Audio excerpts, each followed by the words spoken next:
is Alma and welcome to my book journey. Today, I can't believe it, we are almost to 2025, and so this is going to be my January TBR, first TBR of the year, of the new year, and I'm super excited because I have so many ambitious plans.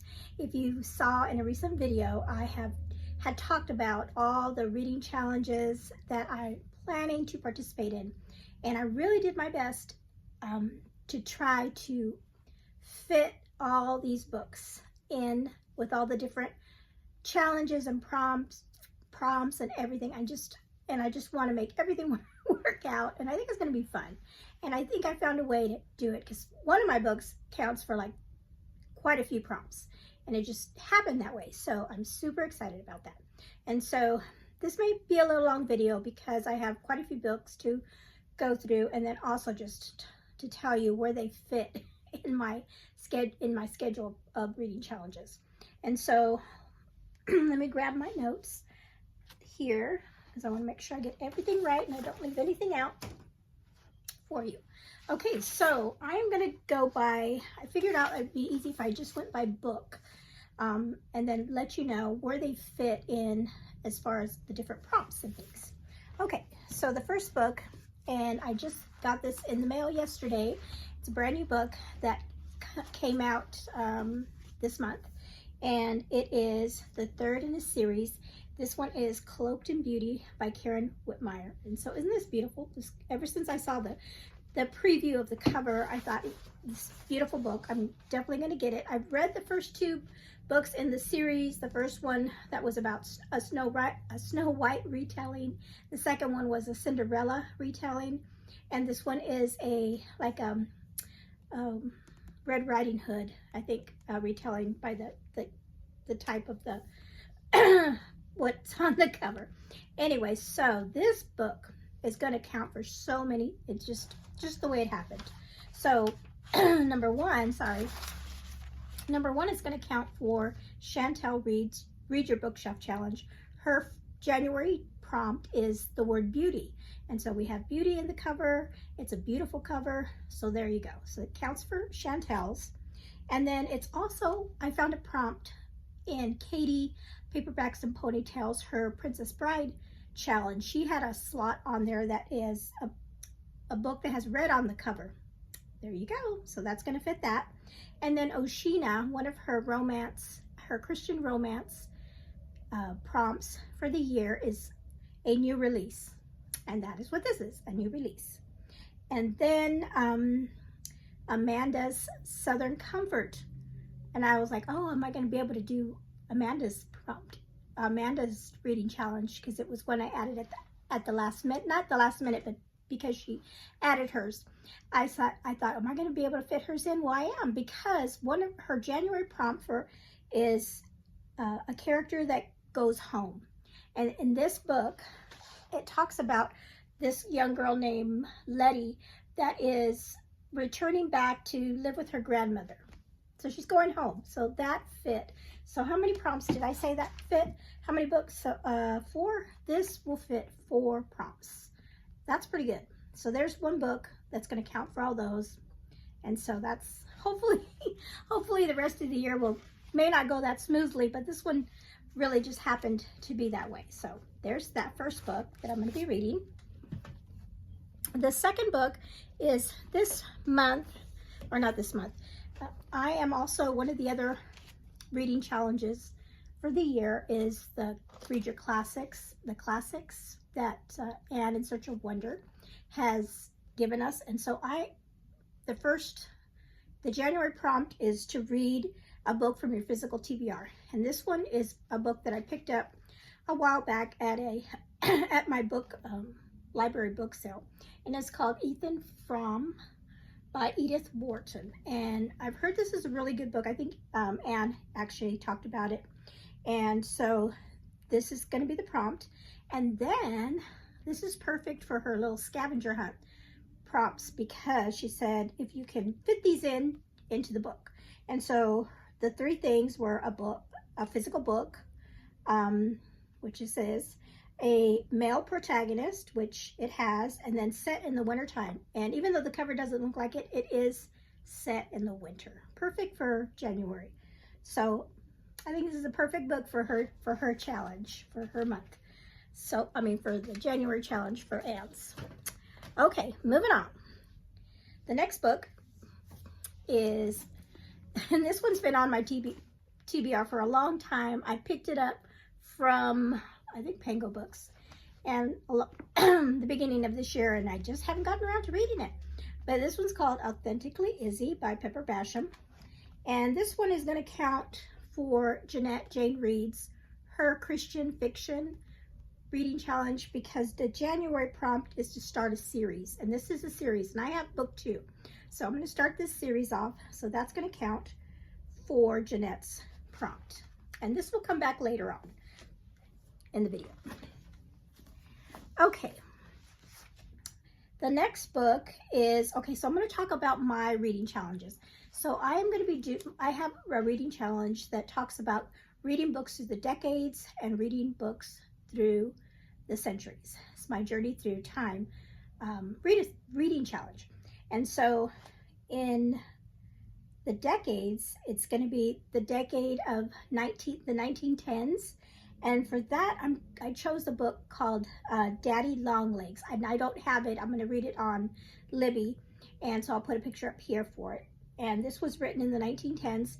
And it's a book about a young girl writing letters to somebody back and forth. So, and I've heard it's a really sweet story. So that's going to be my one for decades. And the ones in decades is a book that was published in the 1910s. And so this was published in the 1910s. Okay, so then I have my centuries one. Now this one, I'm not secure in which book I'm going to read. I'm going back and forth between two, because for my centuries, it is the 21st century. And so the 21st century I was thinking of, and for my decades, is just an explanation, I'm going to be reading books published in those decades. For my centuries, I'm going to read books like historical fiction or books set in that time period. So I was thinking the 21st century and what kind of historical things happen of kind of significance in that century, in our century so far, right? Because that's the century we're in. And so I had two things kind of pop into my head, like in my lifetime, really. Excuse me, like the first one that popped up was 9/11. So I thought maybe I could read a book about a set around the things that happened during 9/11. And so I did find this book, and this one is called One Tuesday Morning by Karen Kingsbury, and I've heard this is really good. And it's a story that talks about people going through 9/11, like the day. That's what it's called, One Tuesday Morning. And so I was really drawn to read this one. So that's going to be a possibility for me to read that book. And then the other thing that I thought happened in this century is a recent thing, and that's the pandemic that happened. And so this has been on my TBR before, the last year, and this talks about a child. This is a middle grade book. The other one was a Christian fiction. This one is a middle grade book, and it's set during the pandemic and a family going through that. So, and I've been wanting to read this one for a while as well. So I'm going back and forth. Like, I want to read both of them. I don't know which one I'm going to choose. So, but by that, during the month, I'll see which one of those. It's going to be either one. It's going to be either I'm going to be reading about 9/11 or I'm going to be reading about the pandemic. Okay, so those are my two challenges. And so the next book, or the next challenge is the Kate Stories Her Biblical Fiction Challenge, or her Bible Challenge and Biblical Fiction Challenge. And so for the month of January, we are going to be in the Law, which is the first 5 books of the Old Testament. And so I'm going to read Genesis. I'm going to just kick it off with Genesis in January. And then I also have, which really works out handy, is I have this Bible study of Genesis, God of Creation by Jen Wilkins. So I'm going to be reading the book of Genesis and then diving deep into that with this study for the week, for the month of January. So that's what I'm going to do for the Bible portion, is read Genesis. And then if I have time during the, with all the other books, if I have time, I might sneak in, because she said if you can, to read a biblical fiction set in, the first in the law for the January. And so I had recently picked up this book, The Lineage of Grace by Francine Rivers, and these are novellas. And so they are 5 women of the Bible. So I could possibly read the first one, because that is about the story of Tamar, and her life was set in Genesis. So yes, her life was in Genesis, her story anyway. And so it's going to be a short book out of here, so I could possibly read that. And I think that's perfect. So I can read Genesis and then read her story, her biblical fiction in here. I think that will work out pretty good. Okay, so there's that one. And then my other challenge that has to do with Bible is the Biblical Studies challenge. And for January, our prompt is hermeneutics. And this is another book that I've been really wanting to read for a long time. And when I thought about this challenge, I thought, well, this is the perfect time to read it. For hermeneutics is like, how do you study the Bible? And so this book is called Woman of the Word by Jen Wilkins, and she's the same author that wrote this Bible study. And so it's how to study the Bible with both our hearts and our minds. And so this is the book that I'm going to read for my biblical studies challenge, reading challenge. Okay, so those are all the challenges. I got them all in with just a few books, even though there's 10 or so challenges. Since that first book took a lot of those challenges, that really worked out really well. And so those are the books that I have lined up. And then so for all my challenges, those are the books. But every month you find somebody has some kind of readathon going on. And I did find one readathon that I really want to participate in. And because some of the books that I have on my TBR kind of go with it. So, and that is the Epistolary January. And that's being put on by Anne in Search of Wonder. And she has some other ladies that are also doing this with her. And let's see, I know it's Cheryl with Candlewick Library. She's doing it. And Miriam is doing it as well as a co-host. And I hope I'm not leaving anybody out. But if I apologize, if I have, I'll list everybody's names here so you can see. And then I'll also link Anne's, their announcement videos, and also if they have any recommendations, because they did put some recommendations out, which was very helpful. Okay, so Epistolary January is reading books that have letters in them or journals, and things like that. So I don't know if I'm going to hit every single prompt, but I'm going to do my best. I mean, some of them I'm going to read anyway, so they'll work out. So the first prompt is love letters, which is read an epistolary romance. And so that Daddy Longlegs is going to count for that, because that is like a love story of the young girl writing love letters to somebody. So that's going to count for that. And then the second prompt is Lost Mail, a classic or a book by an author that is no longer with us. And in one of their recommendation videos, I think, somebody mentioned this book here, The Guernsey Literary and Potato Peel Pie Society. That's quite a title. By this author, Mary Ann Schaefer and Annie Burroughs. And I can't remember which one has passed away, but they said that this book would count for that. This one's also going to count for another one that I have too. Oh yeah, Airmail is set in a foreign country, and that's what this one is set in a foreign country. So that would count for that one as well. Okay, so then free shipping is a book that we got free. It either could be a library book or a book that you got like at a free little library. And so for that one, if I do that one, I'm going to read this one. It's called Everything, Everything. And I did pick this up at a free little library. And it's a book, it's a YA book, and it has a bunch of little letters and emails and things like that, I think, in here. So that's a possibility to do. My books are falling down. Okay, and then they have package. Read a book that is longer than 400 pages. And so this one was one that somebody mentioned, and I said, oh wow, I have that book. So I'm going to try to read this one, Things We Didn't Say by Amy Lynn Green. So there's that one. And this is a World War II novel, historical fiction, about a woman finding letters. I think she's finding letters that never reached somebody or something like that. So there we go. So there's that one. Okay, and then a journal, a book containing journal entries. And so this one, I'm going to be in our homeschool in January. We're going to pick this book up.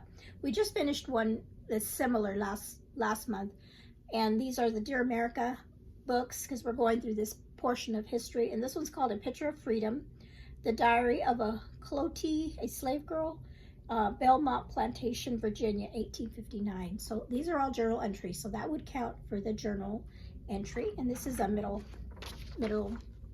grade book. And then email, a contemporary featuring text and email. And the one that's going to count for that is going to be the Authentically Izzy, which I'm already reading. Okay. Yep. And that was the last one. Now then I had this extra book, and I can't remember, this one I talked about in a previous video, The Matchmaker's Gift. This is from the library, so this could count. So I guess this is this one or this one. I could either read this one or this one for that prompt about the free shipping. Sorry, my things get free shipping. And so yeah, so I have some choices here. And so this one is about a matchmaker in New York, I believe. In New York.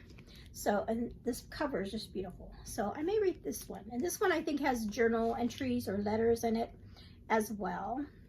That was recommended. Okay. So that's it. That's all of them. I thought this video was going to be longer because I had so many books, but I was able to, like I said, some books counted for multiple prompts, so that worked out really well. But I just thought of something. I have one more book to pick, and that is from my jar. So this is the one, and I remember I have rules. Where's my rules at? I should have got my rules out. I think I remember what my rules are. But let's see. My cute thing. So let's see what I pick. I hope it's a good one. And I changed I have a video, and I'll link it down below of all the books that are in my jar. This for 2025. I took, I think, most of the books out that were in there. I took all the chunkers out. And none of them, I think I only have two that are kind of you know, bigger, larger size books, but most of them are pretty normal reading, 300, 400 pages. So I'm not going to be intimidated by any of them, hopefully. So here we go. Here's the first one for January. And I don't know if I have any epistolary novels in here. I can't think offhand if I do or not. Let's see. Oh, this is interesting. I really have to think about this one. This one says, read one of your unread Kristen Hannah books. I have several books. In fact, I had actually been thinking about reading one of hers for a prompt, but I've already picked something else, so I'm gonna I am going to go look and see which one do I want to read in January. Think about maybe a winter, maybe a one that's a wintry book, or I don't know. Let's see. I'll be right back. Okay, I'm back. So I went through all the books that I had from Kristen Hanna, and darn it, I thought of something just now. I was just I was just today at my new thrift shop, and they had the Winter Garden there. That would have been good if I would have picked that up because of winter season. Anyway, that was a side note. Anyway, I decided to go with this book called Homefront. And the reason I picked this was this book is set in 2000. It's a historical fiction set in 2005. So this was one that I was considering for my centuries, for the 21st centuries prompt for my journey through time. So I'm going to read this one because, you know, I have, and one of the rules for my jar is I have to read this in January, within the month of January. It's one of the rules my husband gave me. So, and her book, I really enjoy her writing, and I have heard this is really good. It's about a man, a family, and a military family that goes through the war. And so I have heard it's really good. And so I'm going to read this, and I'm going to this will be one of the first books I read in the month, so that I get it done, you know, in January, and don't put it off. So if by any chance something happens and I'm not able to read those other two books, I'll have this one as my centuries book. So I have actually three books that could count for that prompt for my journey through time. So that's pretty good that I have at least 3 to choose from in my January TBR. So that's pretty good. So this is my first pick. And now this one is actually, this was one of the ones that was in my jar for 2024, but I just never picked it. And I went ahead and left that prompt in. All right, so there you go. Those are all the books that I have on my January 2025 TBR. Can't believe it. And let me know in the comments below if you've read any of these books, if you're planning on doing any of those Readathon, the Epistolary Readathon for sure, and also any of those reading challenges. And I will link below the video that I did talking about all those reading challenges, because I go through all of them, and I have, in that video, I have links of all their announcement videos if you're interested in joining in on those yearly reading challenges. And there we go. That's it. And again, let me know if you've read any of these books and what you're planning on reading in January. Thank you so much for joining me today.